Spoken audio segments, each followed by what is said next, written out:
So I've got another video for you today about doing a 60K service, kind of a DIY on doing a 60K service on a GS-F and RCF. So they are a very complex machine, but at the end of the day, they are not terribly hard to work on for basic maintenance. And so you'll see I'll get into that. So first off, the 60K service, it's basically changing the differential. It has 3 different drains, the transmission drain and fill, spark plugs, oil and filter, just inspecting the brakes, brake linings, just kind of everything else that is involved in the 60K. It's the cabin air filter, the air filter, the engine air filter. There's a lot that's involved, and so if you took it to a dealer, I've heard some people get quotes $2,500 for a 60K service.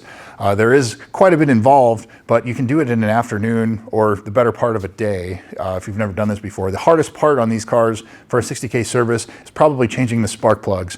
So prior to this, I had never changed spark plugs on this car before, and what I did learn is there are a few things that need to be moved around. It took me about an hour per side. So, for an 8-cylinder car, an hour per side, that's a pretty long time compared to like changing it on like a 5-liter F-150 or something like that, where it's very easy access.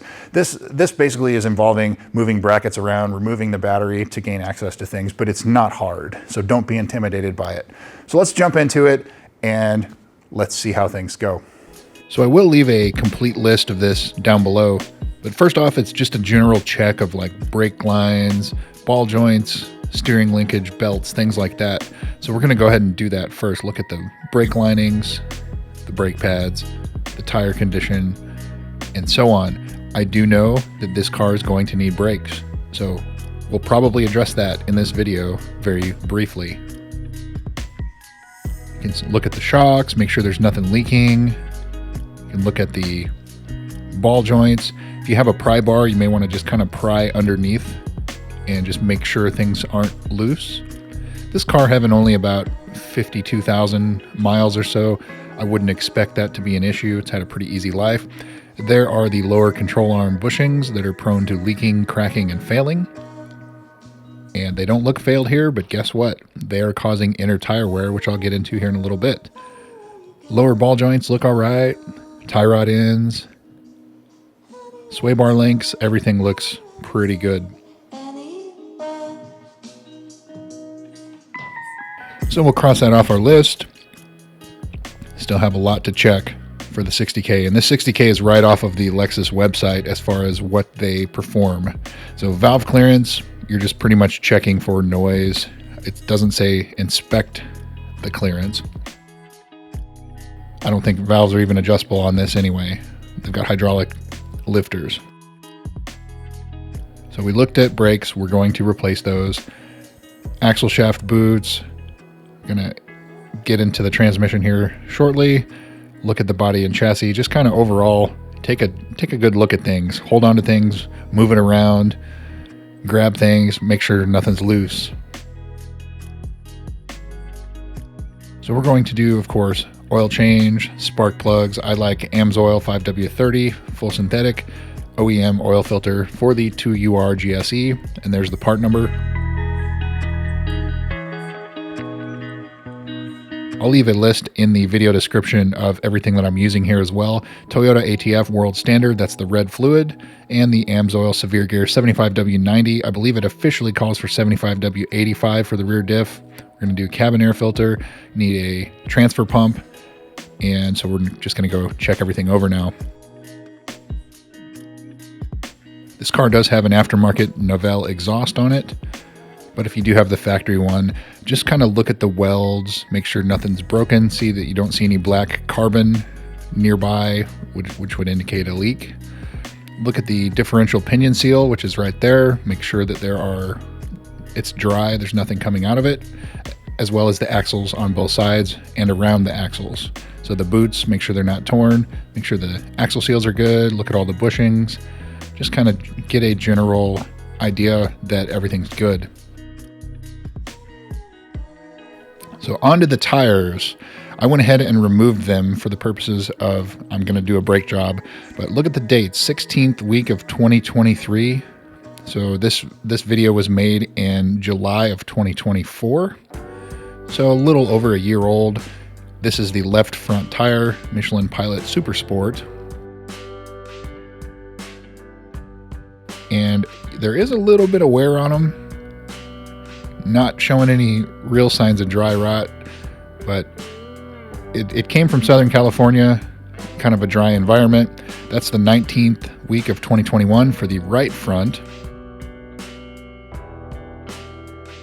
And that is a Michelin Pilot Sport, or Pilot Sport 4S.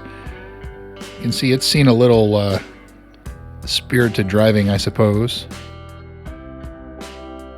Looks good across the middle of the tread. However, it is wearing on the inside a little bit and showing a little bit of signs of dry rotting, which is pretty amazing for a 2-year-old tire, but I'm going to go ahead and replace that tire because of that. Onto the rears.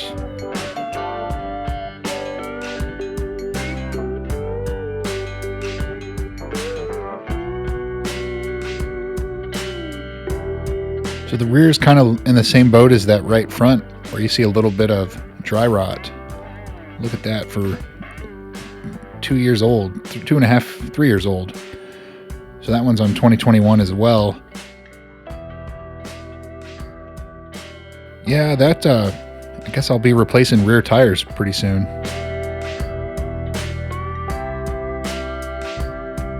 So I've purchased other cars from Southern California before, but I haven't seen them dry rot this quick. So on to changing the oil. First thing we're gonna need is a 14 millimeter wrench and a 10 millimeter socket. 14 millimeter for the oil drain. Oil doesn't look too bad. According to the service records, it has about 3,000 miles, about 2,800 miles on this oil. And you're going to use your 10 millimeter or a Phillips screwdriver to remove the access cover for the oil filter. That's the oil filter wrench I'm using.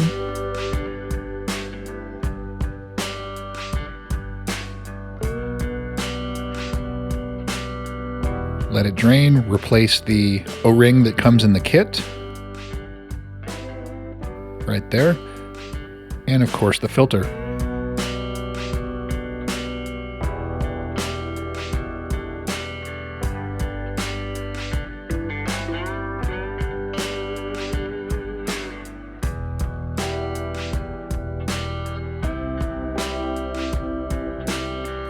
New O-ring, put a little bit of oil on it. Tighten to 25 plus or minus 5 Newton meters. Not very tight. Just enough to seal the O-ring and keep it from vibrating off. 5W30, not quite 10 quarts of oil.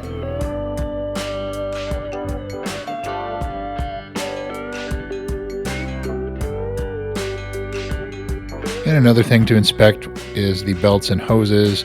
Look at the coolant overflow. Make sure if it's empty, you may have a coolant valley plate leak. So that's another common issue that these engines have. But the OEM coolant is pink. There was a red coolant that some people prefer over the pink. But the belts, shine a light on them. Reach your hand down there, look at them. Make sure that on the inside it doesn't look cracked. You don't see anything starting to come apart. That's all that's involved there. So we are going to top off the coolant overflow just a little bit. And also inspect the cap. It has an O-ring on it. Make sure it's not deteriorating. If it is, you need to replace that. It's got 2 of them, it looks like. Lower and an upper.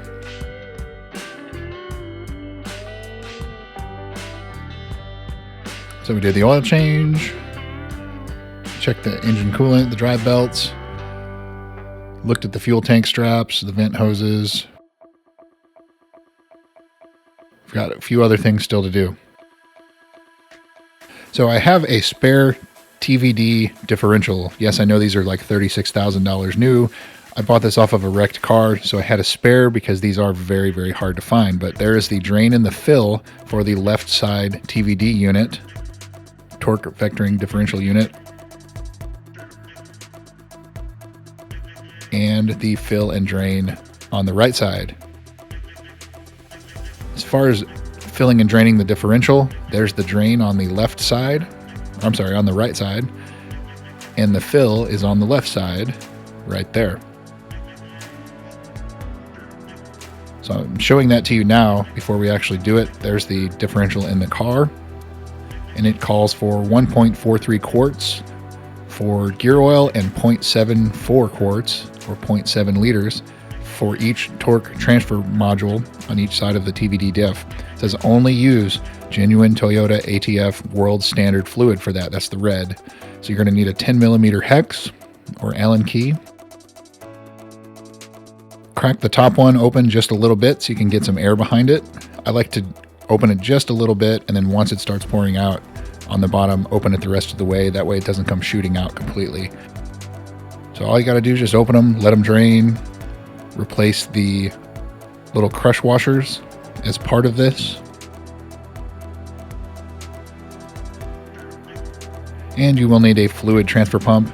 Again, any of the stuff I'm using, I'm leaving a link in the video description on where you can get it. Some of them are Amazon links, so they do help the channel out.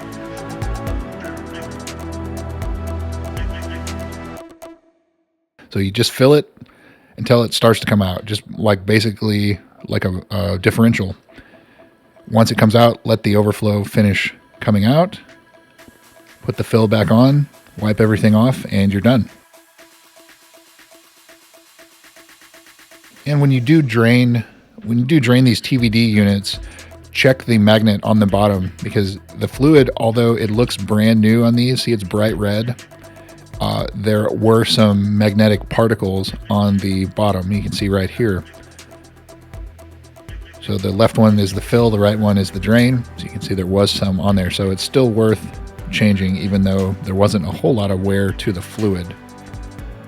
So we do the same thing here on the right side. Fill it up till it overflows.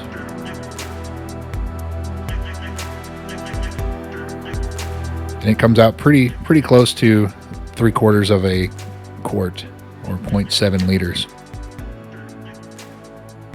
Same deal, let it drain out.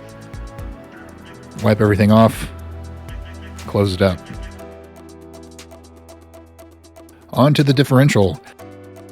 Because this is steel plug on steel, you're probably going to need a little bit of force to crack it open the first time.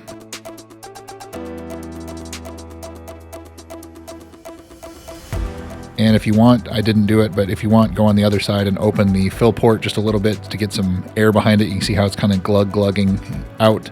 It's because it doesn't have air behind it to drain. And the fluid doesn't look too bad. Gear oil kind of naturally is yellowish, but look at that. There is a lot that's on that plug. Not big bits, so nothing too concerning. The differential fluid had never been changed in this car before, including the TVD unit. So these have 52,000 miles on them.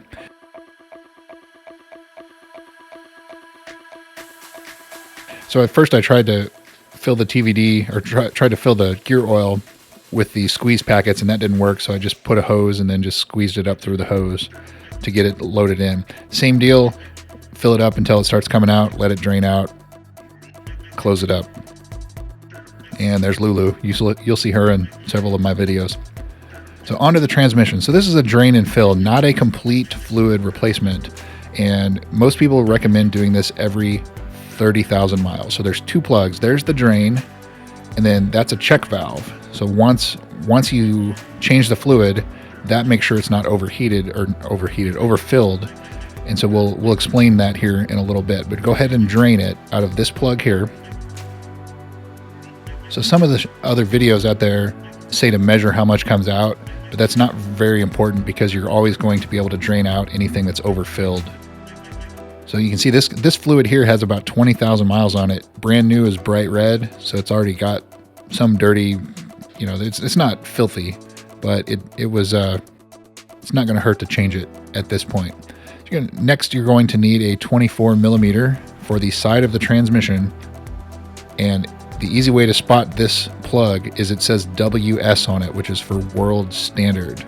And it does have a crush washer on it as well, but I did not replace it for this one. Pump in 4 quarts. That's what I did. That's about what you're going to get out.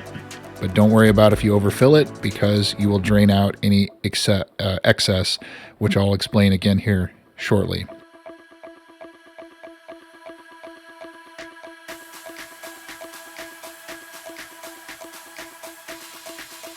So got it all filled.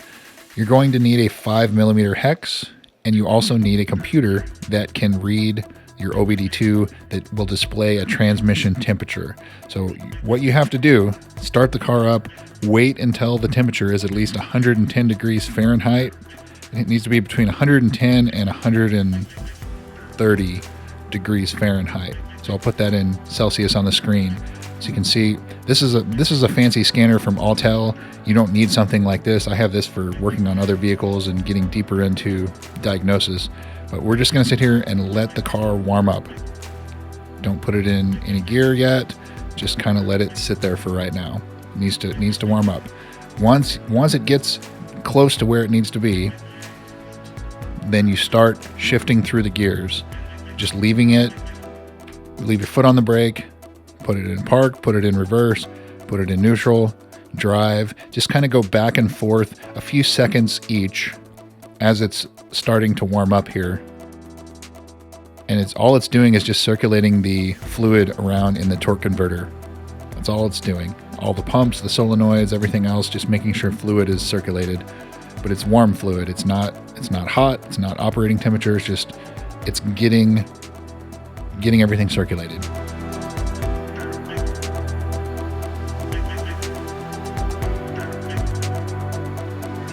You can see we're still at 96 degrees Fahrenheit here.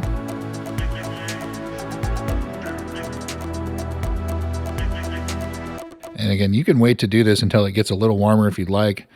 It's not going to do anything one way or another. This is perfectly fine doing it this way.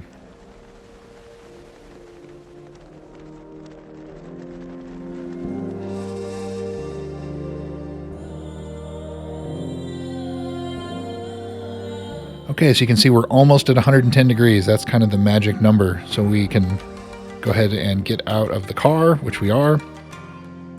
I have the car on a lift. We're going to lift it up, and we're going to drain that overflow using that 5mm hex. Anything that you overfilled will come out of there. Now, if you open that and nothing comes out, you haven't put enough in. So you need to open the side of the transmission, put it back in there, let it warm back up to temperature. So you kind of have to go back if you didn't put enough in. Because if there's nothing that comes out of this, that means you need some more fluid. And watch the exhaust. I did hit my arm on that, and that didn't feel good. And there is a crush washer on there, so pay attention to that. You see, just a little bit of fluid came out, probably a quarter of a quart, if that. And it will continue to drip out as the fluid heats up and expands, so don't worry about that. Just once the bulk of it comes out, then put it back in. The car is running right now. And that's it. Bolt everything back up. You can see it heated up. Now it's 115 degrees. That's kind of around where you want it. And the coolant temperature is up at 186 degrees. So the engine is fully warmed up, but the transmission is not. So those of you that have driven these know that it takes a long time for the transmission to heat up in these. Otherwise, they shift very slow to start with. And another thing on our list, replace the gas cap O-ring or the entire assembly. The O-ring is very cheap. The gas cap is not very expensive either. It's less than $20, but you just unhook the tab there and replace the gas cap. You kind of have to pull pretty hard. Next up, we have the air filter. So I'm going to put a Tom's drop-in air filter. It's a high-flow air filter for these cars. Kind of a common mod that people do to these. And when I first started doing it, I have a Tom's aftermarket intake elbow there, which is not flexible. If you have the stock elbow, it's flexible, but I had to unbolt it a little bit to get more access to pull the filter out. Pretty simple, but there is the OEM Denso part from Toyota. It was dirty, not extremely dirty, but it was due for a replacement. So what do we have left here? We did engine filter, we did cabin. Nope, we're going to do the cabin filter and, of course, the spark plugs. Marking them off a little early here. Replace the battery in your smart key if you haven't done that already. We did the TVD, We did the differential. Check installation of driver's mat. Yep. Make sure you don't have unintended acceleration. And we have to reset the maintenance minder. And what else? So I have this meter here for brake fluid, and it tests the moisture content in it. The brake system is a sealed system, so if you have moisture in it, that's about the only time that it needs to be replaced. And so it checks the moisture content. If it's less than 2%, I like 1% or less, then you're borderline needing replacement. But if it's clear, it's not dirty, it doesn't have moisture in it, you don't need to replace it. So for the purposes of this video, I'm not flushing the brake fluid, because you look at the meter here, 0%. There is no moisture in that system. The fluid is clean, clear, not that old, so we're not going to replace it. If you do, all you got to do is, while your wheels are off, you have to bleed the brake system, and I'm not going to go in to a DIY on how to do that. So next up is the cabin air filter, my lovely delaminating carbon fiber trim, now replaced since you're hearing this, but since you're seeing this. First thing you do, open the glove box door, take the little shelf out, just kind of pull to the left and it will come out. There's 2 tabs that you need to pull forward, and that uncovers another door that you have to have 2 clips, squeeze together, pull straight back, and that is your cabin air filter. Very easy access compared to many other vehicles out there. So again, you squeeze it, pull forward, and there's your cabin air filter. This cabin air filter was somewhat dirty, not crazy. You know, it was still allowing airflow. So we'll go ahead and of course replace it and inspect back where the blower motor is. Make sure you don't see any rodent nests or any other things that are built up back there. If so, vacuum it out. So I'm using an STP cabin air filter from the auto parts store, and the reverse is the same. Put it right back. Very quick, simple. Something your dealer would charge you $100 to do, you can do in 5 minutes. So now on to the big one. This is the spark plug replacement.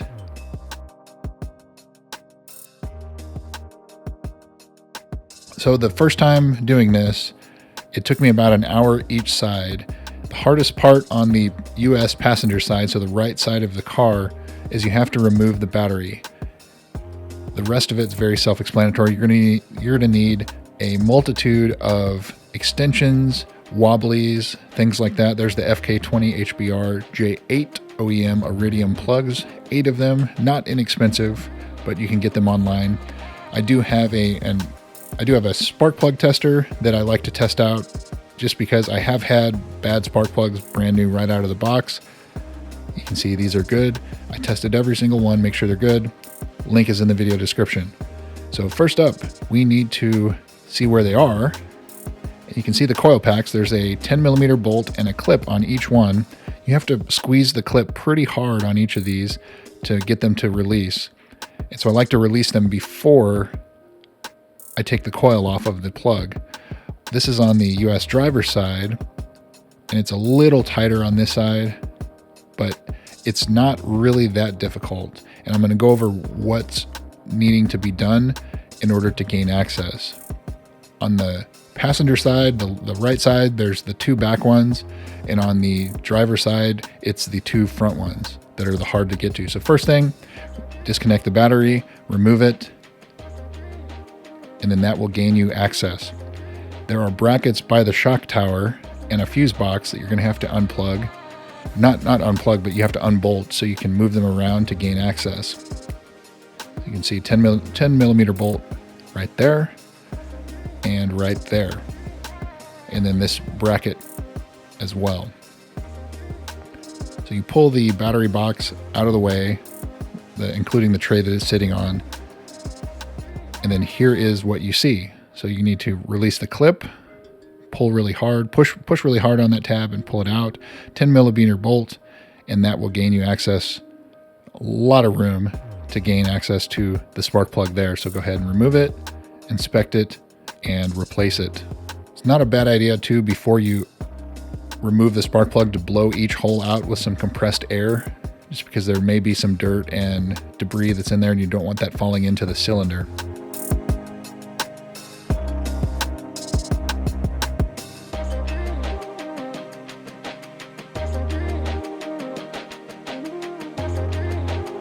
You can see the high pressure fuel pump right above it, mechanical fuel pump. There's one on each side of the engine.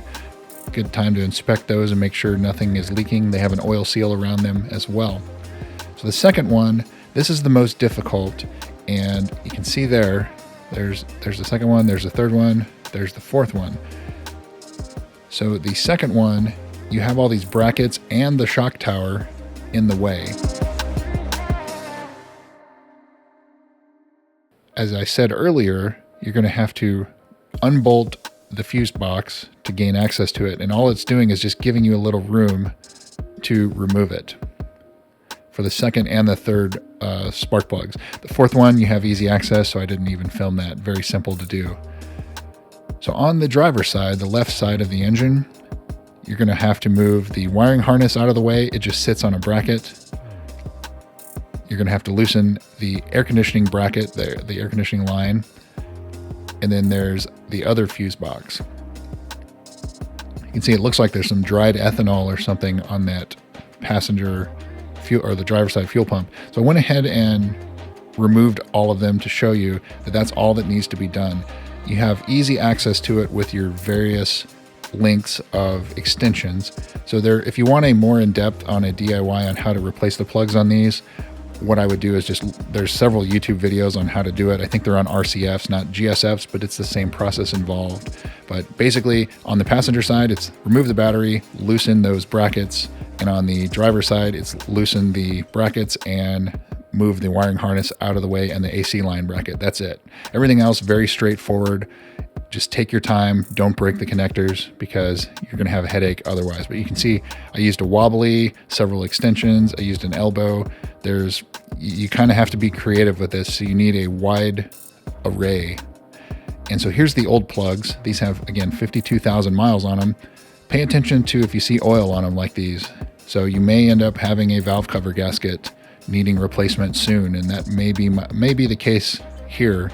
But when I did look in the hole, I didn't see a lot of signs of a leaking O-ring around the center of the valve cover gasket. So I don't think that's what it was. I think it's just residue, but no issues there.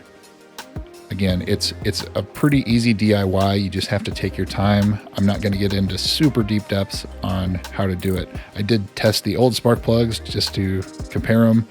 Taking the coil cover off, or the coil off, those 10mm bolts, I dropped the socket down in the engine bay several times, had to fish that out. And so there is the gap. So worth checking the gap on the spark plugs as well. However, mine did not need anything.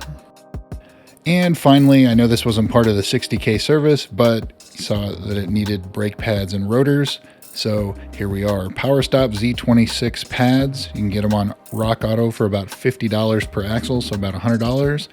And the rotors are Centric brand, also from RockAuto. So total cost involved for this brake job, a little under $500. Not very expensive to do this, despite it being Brembo brakes. The Z26 pads do come with a new hardware kit, but not the two big rods that go on the front ones. If you want to replace those, you have to buy those from Lexus or Brembo. And very low pads, as you can see there. However, it was not triggering the sensors, so I did not have to replace the sensors as well, further making these a relatively cheap brake job, all things considered. So there's 4 pins and a spring on the front caliper and 1 sensor, and there's 2 pins and 1 spring on the rear. Make sure you wipe the rotors down with some brake cleaner or something to get any residual oils off. Transfer over the brake pad sensor unless you're replacing it. Then of course put your replacement on it. It goes on the backside pad for both front and rear.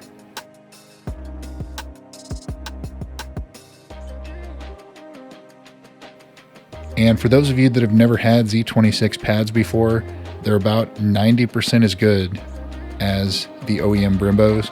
but nearly dust free. Not completely, but nearly. And I know the OEM Brembos are incredibly dusty. They're very aggressive. If you're not tracking your car, these will be great for street use. The initial bite isn't as aggressive as the OEM Brembo ones though. See, the rear pads on this caliper really didn't need a replacement, but I went ahead and did it anyway. It's a good time to inspect the hub, the parking brake assembly. It's an electronic parking brake, so the shoes, it's literally a parking brake, not an emergency brake, so it should have little to no wear because it's always applied when the vehicle's not moving. So again, swap over the brake pad sensor. Goes on the back side. Pad goes on the back side. Little clip that holds it in place, and the pads do come with that new clip. Of course, push the pistons back in and you're good to go. So there you go, guys. That is the 60K service on your GS-F. Not a whole lot involved as far as expense. There's some fluids, some expensive spark plugs. I would say, aside from the brakes, under $500 for everything. Where if you go to the dealer, you're going to spend $2,500 or more to have this done. So let me know what you think. Have you guys done this yourself? Have you been putting it off? You're looking forward to doing it? Let me know. So again, the links in the video description to anything you saw here where you can pick it up. Again, it helps the channel out. So thanks again for watching, and we'll see you soon.